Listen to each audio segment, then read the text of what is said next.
আশা করি যে যেখান থেকে দেখছেন আল্লাহর অশেষ রহমতে সবাই ভালো আছেন, আমিও ভালো আছি। আজকের ব্লগটা সকাল থেকেই শুরু করতে যাচ্ছি, আশা করি আপনাদের কাছে ভালোই লাগবে।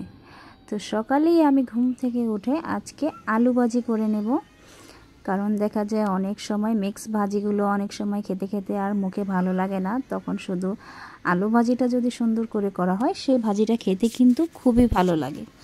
তাই সকালেই ঘুম থেকে উঠেই চিন্তা করলাম আজকে খুবই সিম্পল নাস্তা তৈরি করব। তো প্রথমে আলু ভাজি দিয়ে শুরু করব। আর সবাইকেই বলবো, যারাই আমার চ্যানেলে নতুন আসছেন তাই সবাইকেই বলবো একটা সাবস্ক্রাইব করে যাবেন, আর যারাই আমার চ্যানেল অলরেডি সাবস্ক্রাইব করেছেন তাদেরকে অসংখ্য ধন্যবাদ। আর ভিডিওটা কন্টিনিউ করার সময় অবশ্যই লাইক করে দিবেন, তাহলে আমাদের কাজের অনুপ্রেরণা বাড়ে। আর আমার ভিডিওর কোনো অংশ যদি আপনাদের মনে একটুও ভালো লেগে থাকে তাহলে আশা করি সাবস্ক্রাইব করে পাশেই থেকে যাবেন। আর অনেকেই দেখা যায় আমরা নতুন কন্টেন্ট ক্রিয়েটররা কিন্তু একটা চ্যালেঞ্জিংয়ের মধ্যে পড়ে যাই, সেটাই আজকে আমি বলবো। তো সেই নিয়ে আজকে আলোচনা করব। তো আশা করি পুরো ভিডিওটার সাথেই থাকবেন, তাহলে আজকে আপনারা জানতে পারবেন যে আমি কি কথাটা বলতে চাইছি। তো প্রথমে আমি ভাজিটা করে নেব। সকালটা হলেই বাচ্চাদের স্কুল, টিফিন, এটা সেটা নিয়ে সকালটা অনেক ব্যস্ত কাটে।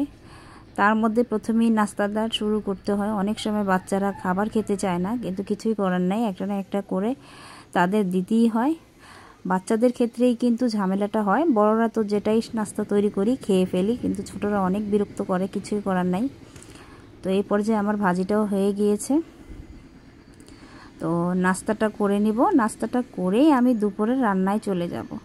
আসলে সকাল থেকেই যদি সব কিছু প্ল্যানিং করে নেই তাহলে কাজটা কিন্তু সহজ হয়ে যায়, আর সেই কাজ করতে মোটেও কষ্ট হয় না, আর টাইম টু টাইম সব কাজগুলো কমপ্লিট হয়ে যায়। তাই সব সময় আগে থেকেই যদি প্রিপারেশনটা নেওয়া হয় তাহলে আমি মনে করি প্রতিটা কাজ খুবই সুন্দরভাবে আমরা করে নিতে পারি। তো আমি সকালের নাস্তাটা করেই আমি দুপুরে রান্নায় চলে যাব। তারপরে বলবো যে কি চ্যালেঞ্জিংয়ের কথাটা নিয়ে আলোচনা করব। তো চাল কুমড়া কেটে নিলাম, আজকে মাছ দিয়ে, রূপচাঁদা মাছ দিয়ে চাল কুমড়া দিয়ে রান্না করব, আর আপনাদের সাথে সেই গুরুত্বপূর্ণ কথাগুলো শেয়ার করব। আমরা অনেকেই দেখা যায় ইজিলি 1000 সাবস্ক্রাইব তো পূরণ করে ফেলি, কিন্তু দেখা যায় ওয়াচ টাইম কাউন্ট করতে গিয়ে আমাদের অনেকেরই অনেক কষ্ট পোহাতে হয়। তো সেই কষ্টটার কথাই বলবো, কারণ আমরা অনেকেই দেখা যায় অনেকের ভিডিও দেখি কিন্তু পুরো ভিডিওটা কিন্তু ওয়াচ করি না। এতে যেমন আপনার ক্ষতি হচ্ছে, তেমন আমার ভিডিওটা আপনি দেখছেন আমারও কিন্তু ক্ষতি হচ্ছে। আপনি যদি পুরো ভিডিওটা ওয়াচ করেন তাহলে আমি কিন্তু ওয়াচ টাইমটা কাউন্ট করতে পারি, এবং আপনার ওয়াচ টাইমটা কিন্তু কাউন্ট হয়। কিন্তু আমরা অনেকেই কী করি, স্কিপ করে ভিডিও দেখি।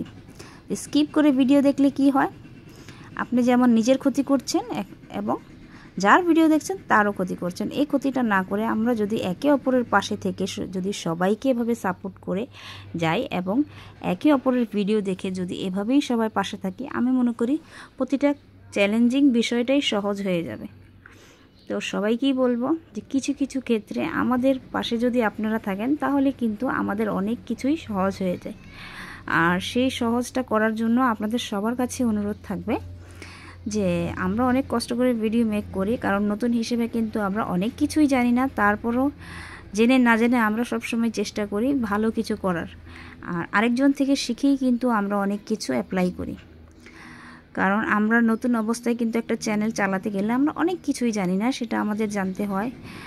অনেক দেখা যায় টিপস চ্যানেল আছে, সেখান থেকে আমরা অনেক কিছু আইডিয়া নেই, তারপরে কিন্তু আমরা অনেক কিছু জেনেই কিন্তু কাজ করি, কিন্তু তারপর কাজ জানার পরেও কিন্তু আমরা সেরকমভাবে সফলতাটা পেতে পারি না, কারণ সেটার পিছনে কারণই হচ্ছে ধৈর্য। সেই ধৈর্যটাই কিন্তু আমাদের মধ্যে অনেকের মধ্যেই থাকে না। তো ধৈর্য না থাকলে যেমন আপনার ক্ষতি হবে তেমন আমারও ক্ষতি হবে। তো ধৈর্য রেখে আপনি নিজেরও উপকার করবেন, আরেকজনেরও উপকার করবেন, তাহলেই আপনি কিন্তু এই প্ল্যাটফর্মে এগিয়ে যেতে পারবেন। এই প্ল্যাটফর্মটা আগানোর প্রথম স্টেপই হচ্ছে একে অপরের সাথে থাকা। আর আপনি যদি সেই কাজটাই না করেন তাহলে কিন্তু আপনি কখনোই এগিয়ে যেতে পারবেন না। সবাইকেই বলবো যে আমি আমার সামনে যারই ভিডিও আসে আমি কিন্তু পুরোটাই ওয়াচ করি, আমি কখনোই স্কিপ করে দেখি না, কারণ আমি মনে করি যেই ব্যক্তির ভিডিওটা কষ্ট করে করেছে তার ভিডিওটা যদি আমি দেখি তাহলেই সেই কিন্তু সেই ওয়াচ টাইমটা পাবে। সে তো কষ্ট করে একটা ভিডিও মেক করলো আর সেটা যদি আমরা না দেখি স্কিপ করে চলে যাই তাহলে তার ক্ষতিটা আমরা করলাম এবং আমাদের নিজের ক্ষতিটাও করলাম, আমি এটা মনে করি। তা আমি পুরোটাই ওয়াচ করি। তো এই জন্য সবাইকেই বলবো আপনারা অবশ্যই ধৈর্য ধরে একটু ভিডিওটা ওয়াচ করবেন যাতে আরেকজন আপনার দ্বারা উপকৃত হতে পারে। আর এই প্ল্যাটফর্মে হিংসা রেখে কেউ যদি কাজ করে তাহলে সে কখনোই এগিয়ে যেতে পারবে না, এটা সব সময় মাথায় রাখবেন। হিংসা কখনো আপনাকে সফলতা এনে দিতে পারবে না।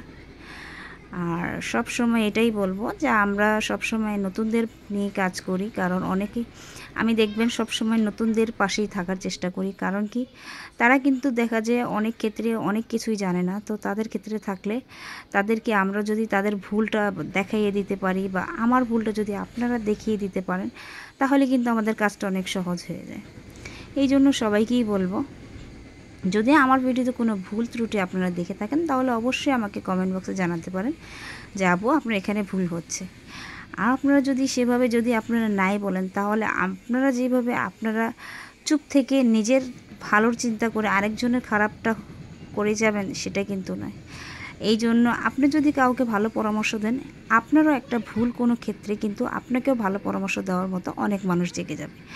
তা এই জন্যই বলবো সবাই সবার পাশে থাকবেন, তাহলে দেখবেন আপনার প্রতিটা জিনিস খুবই সুন্দরভাবে সফলতার কাছে এগিয়ে যেতে পারবে। তো এই পর্যায়ে আমি কথা বলতে বলতে দেখেন আমি মাছ রান্নার রেসিপিটাও করে নিয়েছি। এই পর্যায়ে আমি ভর্তা করে নেব। আর ভর্তাটা কিন্তু খুবই ভালো লাগে, কারণ ভর্তা দিয়ে কিন্তু খুবই তৃপ্তি সহকারে ভাত খাওয়া যায়। আর আমি সবসময় চেষ্টা করি ঘরোয়াভাবে কোনো না কোনো খাবার নিয়ে হাজির হয়ে যাই। আর আজকে আমি সিম ভর্তা করে নেব, কারণ রোজার পর থেকে কিন্তু মাছ মাংস খেতে খেতে আর বেশি একটা ভালো লাগে না। তারপর মাছ রান্না করতে হয় বাচ্চাদের ক্ষেত্রে, তারা কিন্তু মাছ ছাড়া বা মাংস ছাড়া ভাত খেতে চায় না। কিন্তু ভর্তাটা হলে দেখা যায় আমরা বড় যারা তারা কিন্তু খুবই তৃপ্তি সহকারে ভাত খেতে পারি। এই জন্য আমি সবসময় মেনুতে চেষ্টা করি দু একটা ভর্তার আইটেম রাখতে। তো আমি এর বাদেও আমি আম দিয়ে ডাল রান্না করেছি, কারণ এখন সিজনই হচ্ছে কাঁচা আমের, আর কাঁচা আম দিয়ে ডাল খেতে খুবই ভালো লাগে। তো সেটা আমি অফ ক্যামেরা রান্না করে নিয়েছি। সবগুলো শেয়ার করলে ভিডিওটা অনেক লং হয়ে যায়, তো আর করি নেই। এই জন্য ভর্তাটা কি করে নেব। আর সব সময় চেষ্টা করি যে শত খাবারের মাঝেও একটা ভর্তা থাকলে আমি মনে করি ভাত খেয়ে অনেক শান্তি পাওয়া যায়। তো কারা কারা আমার মতো এরকম চিন্তাভাবনা নিয়ে কাজ করেন অবশ্যই কমেন্টে জানাতে পারেন। ভর্তা পছন্দ করে না এমন মানুষ তো খুঁজেই পাওয়া যাবে না। তো এই পর্যায়ে আমি একটু সরিষার তেল এড করে দিব, কারণ ভর্তাতে কিন্তু তেলটাই কিন্তু ভর্তার স্বাদটা অনেকটাই বাড়িয়ে দেয়। তো আমার ভর্তাটাও রেডি হয়ে গিয়েছে, এবার সার্ভ করে নিব। দেখুন হয়ে গিয়েছে খুবই মজাদার সিম ভর্তা। তো আশা করি এই পর্যায়ে আপনারা সবাই আমার ভিডিওটা সম্পূর্ণ যারাই ওয়াচ করেছেন তাদেরকে অসংখ্য ধন্যবাদ।